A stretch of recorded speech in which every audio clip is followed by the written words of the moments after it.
औक़ात हमें भी काफ़ी ज़्यादा मतलब कि काफ़ी बार ऐसे बच्चे पैदा हुए हैं जिनका मालूम भी नहीं होता था कि ये इम्पोर्टेड सीमन है, ब्राह्मण है वैराइटीज़ का या नहीं। बाज़ औक़ात ऐसा भी एक हमारे पास बछड़ियाँ पैदा हुई है जो मैंने खुद डॉक्टर को कहा यार ये कैसा सीमन रखा है, तो उसने बोला 1 मंथ तो इसको खिलाओ। जब मैंने 1 मंथ इसको खिलाया ना, आपको अब क्या बता सकूँ कि जैसे ही 1 मंथ खिलाया, 1 मंथ के बाद जो उसकी ग्रोथ हुई है मैं खुद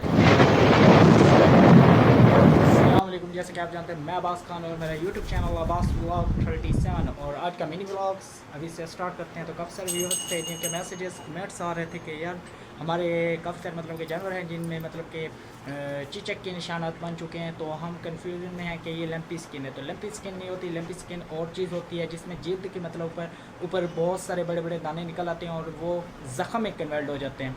तो यार लंपी स्किन मत समझो, ये एक एलर्जी होती है मतलब कि जिसके अंदर जैसे इंसान को होती है, और बाज़ औक़ात इसकी काफ़ी सारी निशानियाँ होती हैं मतलब कि जिसमें जानवर ज़िबान मारता रहता है मतलब कि उसी जल्द के ऊपर, तो उसकी वजह से भी काफ़ी सारी जल्द ख़राब हो जाती है। और वही जानवर की जल्द ख़राब होते होते काफ़ी सारा इन्फेक्शन हो जाता है जल्द के अंदर, और हम उसकी केयर वगैरह नहीं करते और इसी के शक में रह जाते हैं कि इसको कोई ऐसी बीमारी आ चुकी है या लंपी स्किन जैसे आई हुई थी। तो अब आल पाकिस्तान में बताया कि लंपी स्किन आई हुई है, तो लंपी स्किन नहीं होती, वो जल्द होती है। तो इसके लिए जो इंजेक्शन हम इस्तेमाल करते हैं वो भी मैं आपको बताता हूँ। तो काफ़ी सारे व्यूअर्स ये भी मुझसे कमेंट्स और मैसेजेस कर रहे थे कि यार भाई हमारे पास वैराइटीज़ में बच्चे तो आए हुए हैं, क्या हम बच्चों को सेल करें या अब बड़े हों तब सेल करें। तो भाई बड़े होंगे तो उसका और है, जितना आपको उसको मतलब खड़ा करेंगे उतनी इन्वेस्टमेंट बढ़ती जाएगी। और काफ़ी सारे ऐसे बच्चे होते हैं जिनको मतलब छोटे ही मतलब होते हैं और अच्छे बिक जाते हैं, ये भी चल जाता है।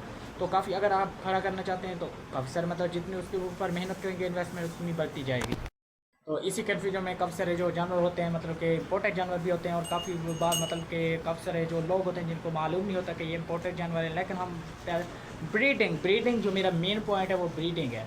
तो ब्रीडिंग जब हम कराते हैं तो हमारे पास बच्चे भी पैदा हो जाते हैं, लेकिन बाज़ बच्चे तो ऐसे होते हैं बाहर के जो मतलब सीमन है उनका वैसे भी कोई बच्चा ऐसा होता है जो मतलब गाय के हिसाब से तंदुरुस्त पैदा होता है, लेकिन क्यों कुछ अक्सर मतलब 50% जो होता है ना 100 में से वो बच्चे ऐसे भी आ जाते हैं कमज़ोर बच्चे तो पैदा होते हैं जो दूध मतलब गाय के दूध मतलब माँ का दूध पीने के बाद ऐसा निकलते हैं मतलब ग्रोथ करते हैं कि खुद बंदा हैरान हो जाता है कि पहले कैसा था बच्चा और अब कैसा निकला है। तो काफ़ी सारे जो मेरे भाई हज़रात हैं व्यापारी हज़रात वो कन्फ्यूजन में रह जाते हैं कि यार ये ऐसा बच्चा उन्होंने भी यार ये जो सीमन था वो सही नहीं रखा है, उन्होंने ब्रीडिंग जब कराई थी सीमन सही नहीं रखा।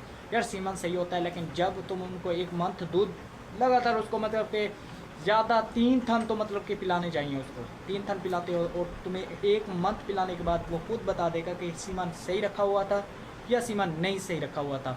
बच्चा ग्रोथ में आ जाता है और उसकी हाइट है वो भी बढ़ना स्टार्ट हो जाती है और उसकी मतलब कि वीकनेस होती है और वेट वगैरह बढ़ना शुरू हो जाता है और खूबसूरती की तरफ मतलब कि वो ग्रोथ करने लग जाता है। तब इंसान को पता चल जाता है कि ये इम्पोर्टेंट है या नहीं है। 1 मंथ उसको दूध लाजम पिलाया करें, लेकिन हमारे जो व्यापारी हज़रात और देहातों में काफ़ी सारे मतलब जो ज़िम्मेदार हज़रात होते हैं व्यापारी होते हैं, कब से हम खुद भी हैं ज़िम्मेदार भी हमारे पास मतलब हम व्यापार वगैरह भी करते हैं।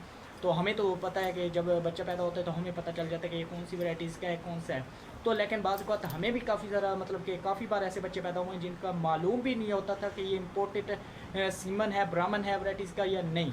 बाज़ औक़ात ऐसा भी एक हमारे पास बछड़ियाँ पैदा हुई है जो मैंने खुद डॉक्टर को कहा यार ये कैसा सीमन रखा है, तो उसने बोला 1 मंथ तो इसको खिलाओ। जब मैंने 1 मंथ इसको खिलाया ना, आपको अब क्या बता सकूँ कि जैसे ही 1 मंथ खिलाया, 1 मंथ के बाद जो उसकी ग्रोथ हुई है और जो उस बच्चे ने ग्रोथ की है ना, मैं उस ग्रोथ को देख के खुद हैरान रहा हूँ। 1 मंथ होने वाला है और 1 मंथ की बछड़ियाँ मैंने देखी थी तब तो माशाल्लाह बिल्कुल हाइट में बिल्कुल परफेक्ट मतलब उसकी वेट वगैरह अच्छा निकल आया। उसके बाद वज़न भी अच्छा शाइनिंग में आने लग गई। तो मैंने खुद तो समझ के मैंने कहा ये वैराइटीज़ है। पहले जब 1 मंथ में था तो हमने खुद उसको कहा कि यार ये क्या किया है, डॉक्टर ने बोला इसको 1 मंथ खिलाओ।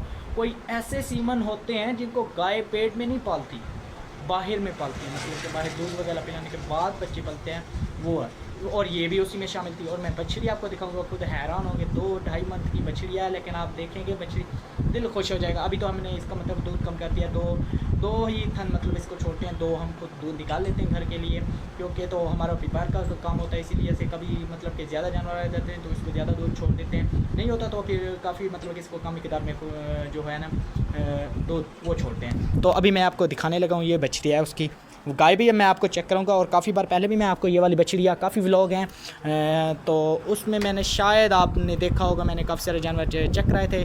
तो अब ये 2-2.5 मंथ की है, 2.5 मंथ की बछड़ियाँ आप खुद देखें माशाल्लाह, हाइट और इसके जो पोहड़ वगैरह हैं वो आप चेक करें। नली जो इसकी है ना वो माशाल्लाह मेन इंपॉर्टेंट यही होता है कि बाहर के जो सीमन है उनकी नली कैसी होती है, कमज़ोर है या मतलब ताकतवर है। अब इसकी गाय देखो, ये है गाय। अब इसको मैंने मतलब कि ब्रीड करा दिया, लेकिन अभी ये दूध दे रही है तो इसी वजह से कमज़ोर है, मतलब दूध वगैरह भी दे रही है और साथ में बच्चा भी मतलब कि तो दूध वगैरह पिलाती है। तो दूध देने वाला जानवर हमेशा भी कमज़ोर रहता है। जो मेरे व्यापारी हज़रात और ज़िम्मेदार व्यापार जो है ना हज़रात, वो वैसे भी जानते हैं कि कैसे दूध वाला जानवर कभी मोटा होता है या नहीं होता। तब जब मोटा होगा, जब हम इसको बछड़िया को छोड़ देंगे और हाथ हम खुद भी दूध नहीं निकालेंगे, तब वो मतलब कि मोटापे की तरफ करेगी तवज्जो और मोटापा भी चलेगा। क्योंकि जब वो 1 किलो खाती है तो 1.5 किलो हम दूध निकाल लेते हैं, तो वो बेचारी पीछे ही जाएगी, आगे थोड़ी ना जाएगी। इस वजह से मतलब कि वो उसकी जो जिसामत है नॉर्मल है। जब हम इसको मतलब कि बच्चा भी छोड़ देंगे और दूध खुद भी निकालना छोड़ देंगे, तो 6 या 5 मंथ में हम छोड़ देते हैं दूध निकालना। उसके बाद माशाल्लाह अच्छी हट्टी कट्टी हो जाएगी गाय। और अब खुद अंदाज़ा लगा सकते हैं कि ये वाला बच्चा जो मैंने आपको चेक कराया है, ये बच्चा 1 मंथ के बाद निकला है। जब इसने मतलब कि पैदा हुआ था, तो पैदा होते वक्त 2 दिन के बाद मैंने देखा यार ये बच्चा पता नहीं कौन सा रुझान का दे दिया। तो उस डॉक्टर को मैंने जैसे बोला, उसने बोला कि नहीं भाई आप 1 मंथ इसको दूध छोड़ो। मैंने दूध छोड़ा 1 मंथ के बाद, ये जैसे दूध छोड़ता है वैसे पीती गई और ग्रोथ करती है। तो मैं खुद हैरान रह गया कि अब ये 2.5 मंथ की है बछड़िया। अब इसकी हाइट चेक करें माशाल्लाह, और जिस्म की जो मतलब इसकी बनावट है वो चेक करें, और पोहड़ मेन चेक करें। मेन जानवर के पोहड़ होते हैं और ये बछड़िया है, आप खुद चेक कर सकते हैं। तो भाई काफ़ी सारे जानवर ऐसे होते हैं जो मतलब के बाद में दूध पीने के बाद मतलब के पैदा होने के बाद ग्रोथ करते हैं, और काफ़ी सारे ऐसे होते हैं जो माँ के पेट में भी ग्रोथ करते हैं और मतलब भारी मिकदार में मतलब पैदा होते हैं। ऐसा भी होता है। और काफ़ी सारे जानवर ऐसे होते हैं जो कमज़ोर माँ नहीं मतलब पेट में पालती, और बाद में जो मतलब दूध वगैरह पिलाती है और पालती है, वो बच्चे भी माशाल्लाह बहुत हाइट निकालते हैं और माशाल्लाह बहुत वज़नी होते हैं। तो आज के लोग यहीं पे करते हैं। इंशाल्लाह ताला मिलेंगे नेक्स्ट व्लॉग में।